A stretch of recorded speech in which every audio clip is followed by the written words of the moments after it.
Alrighty guys, here we are today, a quick update on the car. We received the harness from Caribbean Race Lab over there in PR with Edgar. And so we got the harness, of course, to hook back from him to hook up the fuel tech. And while we were waiting on that, we had ran the vacuum block. We set it up. So we got all the vacuum lines going to the blow-off valve, going to the fuel pressure regulator. And of course the regulator is a 1-to-1, so as you know, every pound of boost that the car builds, it increases 1 psi on the pressure. And of course we run the line to the wastegate. The wastegate, we're gonna buy a new one because the 4-point bar actually made that ding on it. Of course the wastegate still works, but you know, we can a little bit of a OCD sometimes, so I gotta replace that for a good one that doesn't have that there. And we installed all the sensors. So we got the water sensor, oil pressure, and we got the fuel pressure, and we still gotta put in the one for the air temp sensor, which is gonna go right there on that pipe. I still gotta buy the bung. So of course we got the harness back from him. We already installed everything back. We still gotta wire 2 plugs, but nothing hard. So here's the harness or wiring.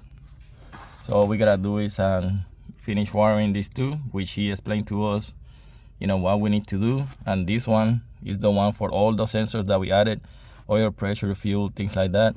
This one is the power wire for the computer, and the white wire is the signal wire for the speed of the car.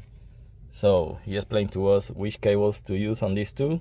So we're gonna be doing that hopefully tomorrow. And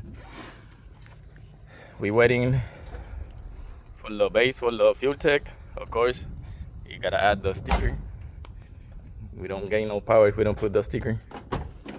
And so we remove the cluster because we're waiting for the base where the fuel tank is gonna go. So the fuel tank is gonna sit right there in the middle, and then we got the little nano band, white band, that's gonna go right next to it.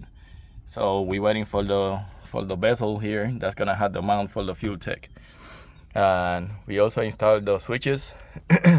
So I'm gonna be wiring my ignition switch, of course, and we're gonna be wiring into here. So you know, secondary 1, 2, and we're gonna have push start to start the car.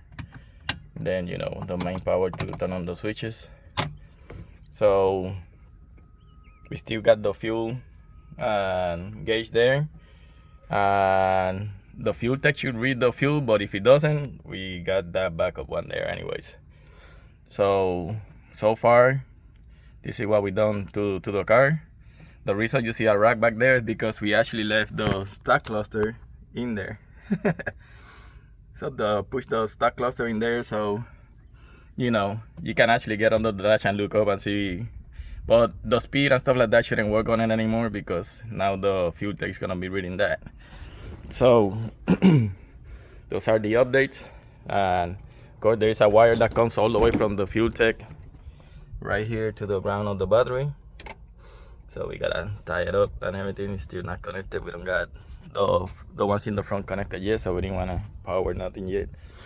So stay tuned. All we're waiting now is for the base to come in, so we can, you know, put everything back together inside the car and wire them 2 plugs, and we should be up and running pretty soon. So we'll see how it goes, see how much power we can get out of it now that we can actually tune it and give it the beans. So we'll see.